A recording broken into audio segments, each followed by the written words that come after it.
global happenings today. We communicate, we analyze global news. Stay tuned. Hello guys, welcome back to our channel.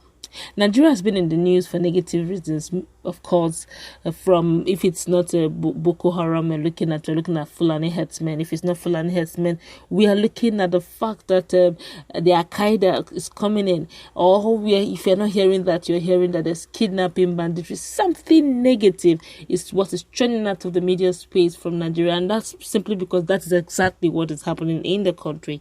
And don't forget that other countries are enjoying positive imagery, tourism to the peak, where everyone seems to want to go to those countries. But Nigeria is actually churning out negativity as the government, the American government, United States, have warned his citizens not to travel to Nigeria. The United States government has warned its citizens against traveling to Nigeria for security reasons. In the advisory published on the website of its Department of State Bureau of Consular Affairs, Americans were warned against traveling to Borno, Yobe, and the northern part of Adamawa State due to terrorism. Now, Americans were also advised against traveling to Adamawa, Bauchi, Borno, Gombe, Kaduna, Kano, and Yobe State due to kidnappings. In fact, don't travel to any part of the north. That's what they're saying in effect. Now, he now went further to say the consular listed coastal areas of Akwa Ibom, Bayelsa, Cross Rivers, Delta, and River State, with the exception of Port Harcourt, as areas prone to maritime crimes, civil unrest, kidnapping, and other crimes. That means even the South too is not exonerated. Let's continue. The consulate further said that Nigeria is known for violent crimes such as armed robbery, assault, carjacking, kidnapping, and rape. It reads. Now read what is written. It says, exercise extreme caution throughout the country due to the threat of indiscriminate violence. Terrorists continue plotting and carrying out attacks in Nigeria, especially in the northeast. Terrorists may attack with little or no warning, targeting shopping centers, malls, markets, hotels, places of worship, restaurants, bars, schools, government installations, transportation hubs, and other places where crowds gather. Sporadic violence occurred between communities of farmers and herders in rural areas. Americans were also told that the U.S. government has limited ability to provide emergency services in many areas of Nigeria due to security conditions. Have you now seen that whether we like it or yes, the world is watching? We keep playing to the gallery. We keep playing politics with the lives of Nigerians. You know, when it comes to America, at least one thing I do know for sure, they value lives. Here we value the lives of cows. Cows are so very important that if one cow, if you kill a cow, heads will roll over it. That's how bad it has become. When we begin to politicize lives, you can imagine what Femi Adesina said the other time. Although he tried to appease Nigerians by saying Nigerians should calm down. There's so much tension in the air and edginess. Where there's so much tension and edginess in the air, you should be very careful the words you speak, especially as a media person of President Muhammad Buhari, which means that Nigerians, whatever you say, you can say things casually, Nigerians will take it seriously because you're speaking from a good authority. You're speaking from, based on your position, you are speaking on behalf of the presidency. So you got to be very careful with your use of words. Irritation, child's play, that's like an insult to an average Nigerian that they protested and you say it's a child's play. Okay, because I do not get it, because we are not like the Boko Haram that have to use some sort of weapons to showcase our anger. You know, that you're playing on the intelligence of Nigerians. So I guess at some point he noticed that he goofed. He now had to say, Nigerians, calm down. There's so much edginess. So many things are happening at the same time. You can just imagine politics going on.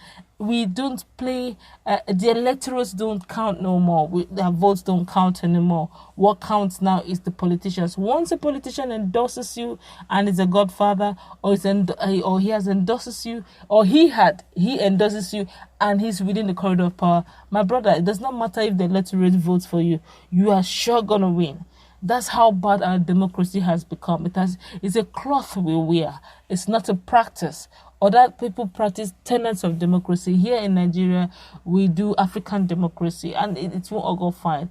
And this impunity and corruption has moved in so deeply. We keep hearing looted money in billions, and there's little or nothing has been done. Boko Haram guys, we have been reinstated. Where there's a lockdown, Fulani herdsmen don't experience lockdown. They live in the bushes. So I guess the law of the land that says we should shut down and lock down, there shouldn't be any movement. It doesn't restrict the Fulani herdsmen because they move freely, and that's why they're even having a field day in Southern Kaduna, even though there's supposed to be a coffee in that area. But then, we keep here. We can go on and on over the issue of insecurity and partial, interpretation of the law for some certain citizens. Some are more superior than others in Nigeria.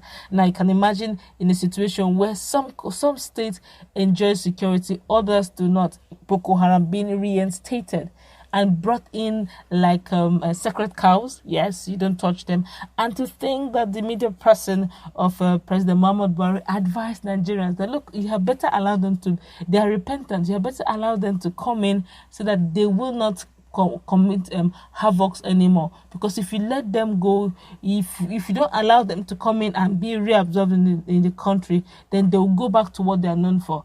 That's the same thing that Femi Adesina, at some point, sometime in 2019, he said, look, this headers farmers clash, then the farmers had better absorb and allow Fulani herdsmen access to the ancestral land, or else, they will take it by force. Those very funny statements can be very indicting. You may feel you just said something casually, but Nigerians won't forget. Internet won't forget. And these are words that, is heighten up the whole tension.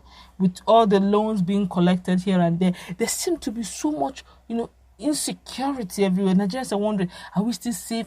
Our name, is it going to be changed from the usual Adeoye, Adebayo, the usual Bosse, or the usual Femi, or the usual Chinonso, Chukwuka, Abdullahi? Is it going to change from those names to Chinkonho or Chinchong, based on the Chinese loan we have collected?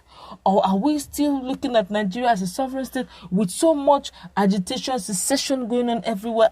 IPOB is insisting that they must get their Biafran this year. Oduduwa nation has joined in. Everybody seemed to be so much. Just fairly recently, Omoyele Sowore technically champion revolution now. You can just see everywhere unrest. Why would any citizen or any president advise a citizen to come to Nigeria? This is so negative in every true sense of the word. Nigerians can't help it. The truth is, most times we get to hear our president on a pre-recorded video. We are not privileged, quote and unquote, to have what we call media briefings with our president. We always get to, hear the presidency says by either Vel Gabashu or Adesina or Loretta. So most times we don't get to see our president. We only see the pictures or a pre-record video. So so to speak, we need assurance. And it's not for comment, really. But that's where we're going to wrap it up. Well-meaning citizens, well-meaning presidents have decided to protect their citizens by saying, look, you can travel any other place, but not Nigeria. We have limited control over the security, and we cannot guarantee security over there for you. And this is bad for foreign exchange, for forex that we Nigerians is in their need of, based on the fact that we have over-borrowed as a nation. Let's go wrap it up. Let's meet in our comment section. What's your take on the fact that the Americans have decided to protect their citizens by saying, don't go to Nigeria, it's not secure now? Let's interact in our comment section.